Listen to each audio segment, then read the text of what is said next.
কি কারণে স্থানীয় নির্বাচন হবে আপনি বলেন? এই মানুষ যে রক্ত দিয়েছে, কে চেয়ারম্যান হবে, কে মেম্বার হবে, এর জন্যে আপনি এখন চেয়ারম্যান বানাবেন, মেম্বার বানাবেন, এর মধ্যে অসৎ উদ্দেশ্য আছে, এটা আমরা স্পষ্ট মনে করছি। এই ঈদে জামা জুতো অ্যাক্সেসরিজের ডিসকাউন্ট। মানে অসংখ্য সহযোদ্ধা রক্তের বিনিময়ে আমরা ফ্যাসিবাদী রিজমকে উৎখাত করেছি। এর আকাঙ্ক্ষা ছিল যে মানুষ শান্তিতে থাকবে, মানুষের দ্রব্যমূল্য তাদের ক্রয় সেবার মধ্যে থাকবে, মানুষের নিরাপত্তা থাকবে, মানবাধিকার থাকবে, কেউ অন্যায়ভাবে নির্যাতিত হবে না, নিপীড়িত হবে না। নারীরা তো নয়ই, নারী বা শিশুরা তো নয়ই। কোনো সভ্য সমাজ, কোনো সভ্য রাষ্ট্রে, কল্যাণ রাষ্ট্রে এই ধরনের অপরাধ মানে এরকমভাবে হয়েছে সীমাহীনভাবে, এটা আমরা দেখিনি। এটা দুর্ভাগ্যজনক। এর জন্য আমরা লড়াই করি নাই। সেই জন্যেই আজকে দাবি উঠেছে যে এরা নিরাপত্তা দিতে পারছে না, যত তাড়াতাড়ি সম্ভব নির্বাচিত সরকারের হাতে ক্ষমতা হস্তান্তর করা এখন সময়ের দাবি, এবং খুবই এটা এখন যুক্তিসঙ্গত কথা। কী কারণে স্থানীয় নির্বাচন হবে আপনি বলেন? এই মানুষ যে রক্ত দিয়েছে, কে চেয়ারম্যান হবে, কে মেম্বার হবে, এর জন্যে একটা রাষ্ট্র ব্যবস্থা পরিবর্তনের জন্যই তো মানুষ রক্ত দিয়েছে। আপনার ঘোরার আগে আপনি গাড়ি জুড়ে দেবেন কী কারণে? কী প্রয়োজন এখন স্থানীয় সরকার? এটাকে এখন প্রাইভেটই জাতির কোনো?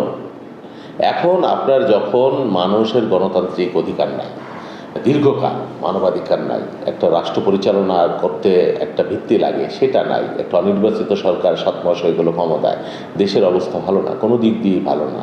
সেই মুহূর্তে আপনি স্থানীয় সরকার নির্বাচন করে কী কারণে সময় ক্ষেপণ করবেন? এটা করে ওটা করে, এইসব বাহানা তো ঠিক না।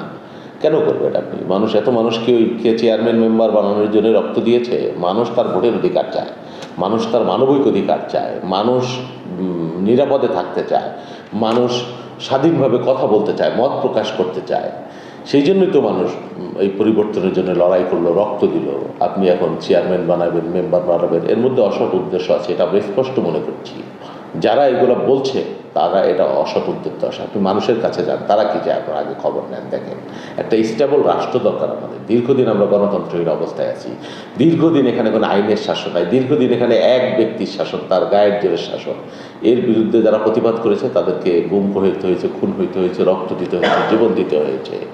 তার জন্যই তো গণবিপ্লব হইল, গণ অভ্যুত্থান হইল। এখন আপনি গণ অভ্যুত্থানের পরে আপনি এই ধরনের নানান ধরনের চলাকলা ও ভগিযোগী এইগুলো বলতেছেন, এগুলো তো ঠিক না। আপনি আগে মানুষের ভোটের অধিকার ফিরিয়ে দেন, মানুষের গণতন্ত্র ফিরিয়ে দেন, মানুষ তার শাসক নির্বাচন করুক, তাহলে দেখবেন এই সমস্যার বেশিরভাগ সমাধান হয়ে যাবে।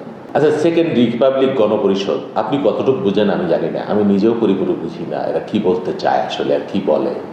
সেকেন্ড রিপাবলিক কি? ওই ফ্রান্সের এক উদাহরণ দিয়ে কোথায়, কী কারণে আপনার সেকেন্ড রিপাবলিক লাগবে, কী কারণে গণপরিষদ লাগবে? এই সংবিধান, এই সংবিধানের মধ্যে কি ভোটের অধিকারের কথা নাই? আছে তো। এখানে কি লেখা আছে যে রাতের বেলায় ভোট করতে হবে? এখানে লেখা ছিল যে ভোটের আগে 153 জন নির্বাচিত হয়ে যাবে। আপনি সংবিধানকে কিভাবে ব্যবহার করছেন সেটাই হলো আপনার মূল বিষয়। হ্যাঁ, আপনি সংবিধানের, এই সংবিধান তো অনেক ভালো কথাও আছে, এই সংবিধানে কি গণতন্ত্রের কথা নাই? হ্যাঁ, আবার অসামঞ্জস্যপূর্ণ অনেক ধারাও আছে, যেমন কেয়ারটেকার প্রভিশনকে তারা উঠিয়ে দিচ্ছিল গায়ের জোরে। তো আমরা তো সেটা পুনর্বহাল করছি।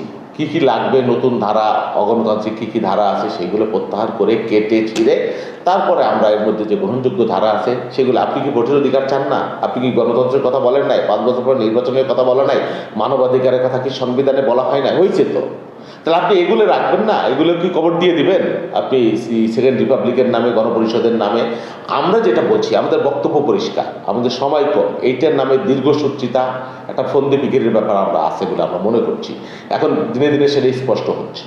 হ্যাঁ, কী কারণে বলছে? আপনি গ্রামের মানুষের দায় জিজ্ঞেস করেন তো, তারা সেকেন্ড রিপাবলিক কী বুঝে বা গণপরিষদ কী বুঝে।